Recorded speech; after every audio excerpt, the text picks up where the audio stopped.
ఉపవాసం అన్న మాట ఎందుకు వచ్చిందో మీరు తెలుసుకోవాల్సి ఉంటుంది. ఉప అంటే సమీపమనందు, వసి అంటే నివసించుట. ఉపవాసము అనేటటువంటిది ఎప్పుడు పడితే అప్పుడు చెయ్యమని శాస్త్రం చెప్పలేదు. ఇది మీరు బాగా గమనించాలి. మొదట ఉపవాసము అన్నది ఎందుకు వచ్చిందో తెలుసా అండి? బాధను గుర్తెరుగుట కొరకు. ఇది ముందు తెలుసుకోవాలి. ఎందుకు గుర్తెరుగుట కొరకు అంటే తినగలిగి తినకూడదు. మీరు తినగలరు, ఆకలి ఉంది కానీ తినరు. ఇప్పుడు బాధ వేస్తుందా వేది, ఆకలి వేస్తుందా వేసేస్తుందా టైంకి, కానీ మీరు తినరు. ఇప్పుడు నీరసంగా ఉంటుందా ఉండదా? ఉంటుంది. జాగరణ ఎందుకు చేయాలి? నిద్ర వస్తుంది కానీ పడుకోరు. ఎందుకు పడుకోరు? ఇంట్లో అన్నీ ఉన్నాయి, చక్కగా పడకుండి అన్నీ ఉన్నాయి, కానీ పడుకోరు.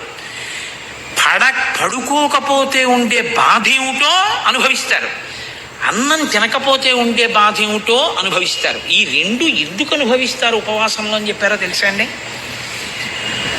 శరీరంలోంచి జీవుడు నిష్క్రమిస్తాడు, ఏదో ఒకనాడు వెళ్ళిపోవాలి, తప్పదు, ఇందులోంచి వెళ్ళిపోతాడు. వెళ్ళిపోయినప్పుడు బాధతో వెళతాడు తప్ప సంతోషంతో వెళ్ళడు. వెళ్ళిపోయేటప్పుడు చాలా సుఖంగా ఉంటుందని మీరు అనుకోవద్దు, చాలా బాధగానే ఉంటుంది. వినిర్ముక్తం అయ్యేటప్పుడు ఒక్కొక్కసారి 1,00,000 తేళ్లు కుట్టిన బాధ ఉంటుందని చెప్పారు. ఆ వినిర్ముక్తమైనప్పుడు బాధలో ఈశ్వరుడు ఎలా గుర్తొస్తాడు మీకు? ప్రయత్నపూర్వకంగా బాధలో ఈశ్వర స్మరణ మీరు అలవాటు చేసుకోవాలి. కాబట్టి తినగలిగి తినకుండా ఈశ్వర స్మరణ, పడుకోగలిగి పడుకోకుండా ఈశ్వర స్మరణ, అది జాగరణ, ఉపవాసం. అది అందుకొచ్చింది.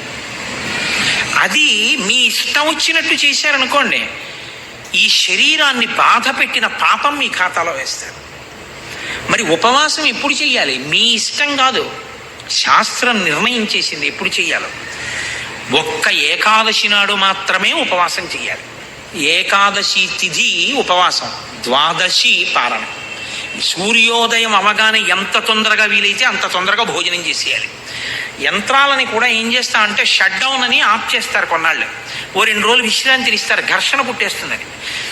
మీరు ఈ శరీరంలో కొన్నింటిని ఆపడం మీ తరం కాదు, ఆపకూడదు కూడా. గుండె ఆపుతానంటే 2 రోజులు రెస్ట్ ఇస్తానంటే కుదరదు, ఊపిరితిత్తులు ఆపుతానంటే కుదరదు. కానీ అన్ని అవయవాలకి కావలసినటువంటి రక్తాన్ని తయారు చేయడానికి, తీసుకున్న పదార్థాన్ని జీర్ణం చెయ్యడానికి ఈ వ్యవస్థ నిరంతరం పనిచేస్తుంది. నిరంతరం పనిచేసే ఈ వ్యవస్థకి విశ్రాంతినిస్తే అది మరింత సంతోషంగా పనిచేస్తుంది.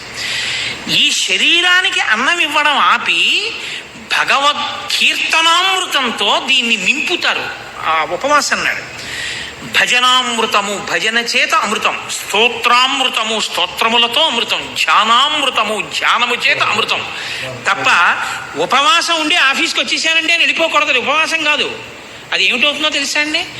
తినగలిగి తినకుండా ఉండి ఒకనాడు కిందటి జన్మలో ఎవరో నువ్వు అన్నం తింటున్నప్పుడు వచ్చి పెట్టమని అడిగితే నీకు ఉండి కూడా లేదని ఇంట్లో పదార్థాలు దాచి ఆకలితో ఉన్నవాడికి పెట్టకుండా పంపించినటువంటి వాడి బాధ నీ ఖాతాలో పాపంగా పడిపోతే ఆ పాపాన్ని ఇవాళ నువ్వు కూడా ఉండి తినకుండా దరిద్రాన్ని తీర్చేసుకున్నావు, ఆ పాప ఫలితాన్ని. అది ఆఫీస్కి వెళ్ళిపోయి చేసే ఉపవాసం. ఉపవాసం అంటే ఆఫీస్కి వెళ్ళిపోతే ఉపవాసం చెయ్యొద్దు. అందుకే రోజూ చెయ్యండి, శనివారం చేయండి, సోమవారం చేయండి, మంగళవారం చేయండి, శాస్త్రం చెప్పలేదు. మీ ఇష్టం వచ్చినట్టు ఉపవాసం మీరు చేయడానికి వీల్లేదు. కాయ కష్టం చేసుకుని బతికే వాళ్ళని ఉపవాసాలు చేయమని మనం నిర్బంధం చేయకూడదు. వాడికి రెక్కాడితే కానీ డొక్కాడదు. ఉపవాసం ఇంతసేపే శరీరం అనుమతిస్తుంది తప్ప అంతకన్నా అనుమతించదు అనుకుంటే ఆ వ్యవధిలో ఉపవాసం ఉండాలి. ఏదో ఒక ఆయన ఉన్నాడు, ఒక 6 గంటల కన్నా ఆయన తినకుండా ఉండకూడదు.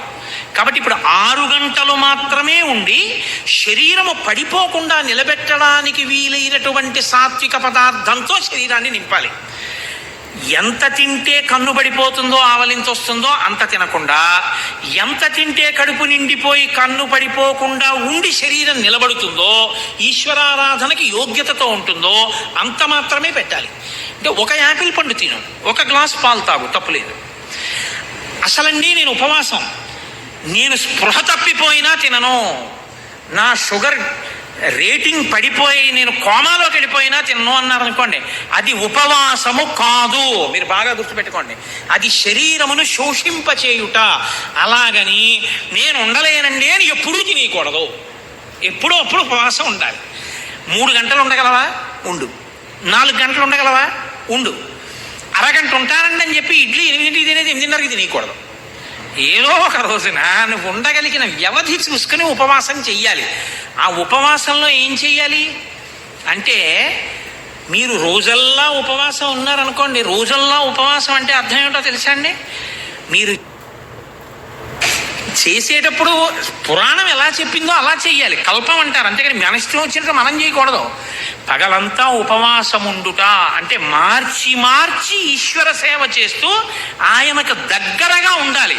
తిన్నది కూడా ఆయన ప్రసాదం తినాలి. ఉపవాసం చేసిన రోజు రాత్రి భార్యతో కలిసే పడుకోవాలి, కానీ మనసు కదలకూడదు. మనసు కదలకుండా పడుకోవాలంటే పూజామందిరంలో పడుకోవాలి. పూజామందిరంలో దర్భాసనం వేసుకుని పడుకోవాలి భార్యతో కలిసి. తప్ప ఆవిడతో కలిసి పడుకుంటే నా ఉపవాసం పాడైపోతుందండి అని ఇద్దరు చెరోగదిలో పడుకోకూడదు. ఇంకా నువ్వు ధర్మబద్ధమైన దాంపత్యం ఏం చేస్తావు? దర్భాసనం వేసుకుని ఇద్దరు పూజామందిరంలో పడుకుంటే ఆవిడ నీ పక్కనున్నా నీ మనసు కదలకూడదు.